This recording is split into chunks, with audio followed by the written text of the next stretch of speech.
This is Roosevelt Gist with AutoNetwork, and I'm here in Landover, Maryland, and I have with me Mr. Henry Aaron, better known as Hank.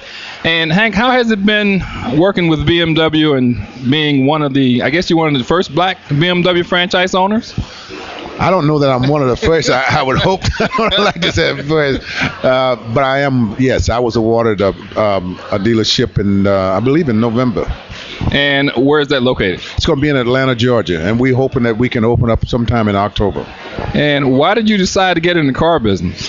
Well, I don't know. It's like everything else. People say, well, it's such a challenge, and it is a challenge.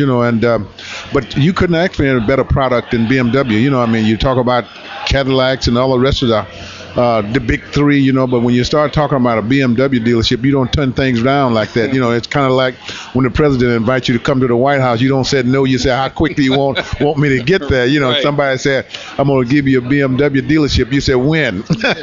Did they choose Atlanta for you, or did you select Atlanta? No, they choose it for me. Yeah, they choose it for me. And surprisingly enough, I know a lot of people say, well, why did you give Hank a dealership when you had so many, probably a few other experienced blacks out there, Why did they? Well, I guess I look at it like this, we have to get started somewhere, and if someone is going to offer me something, I feel like it's a challenge, and regardless to whether I have the experience or not, we don't have to have experience. That's a cop out sometimes. So I feel like when I was awarded this dealership, I said, hey, I'm going to give it everything I got. I know how to put teams together. I know how to put people around me that know something about the automobile dealership. And selling automobiles. So we are putting our team together now, and I'm hopeful by October we have everything together. What's been the reception of other BMW franchise owners? Well, I don't know. I hope they're happy. You haven't met any? No, I haven't talked to any yet. I hope they're happy. I would be happy, if somebody would be awarded a dealership. I guess as long as you have the blessing of Victor Doolin, president of BMW, then you're in safe hands. That's the most important thing. Really, I would have to say, I'm not a crab. I don't pull on people. I don't like for people to pull on me. I just think that this is America, and it's big enough. There's a lot of room in here for everybody. So I'm just happy for this opportunity. It's going to give me a chance to do all of the things I want to do. I just hired a black general manager.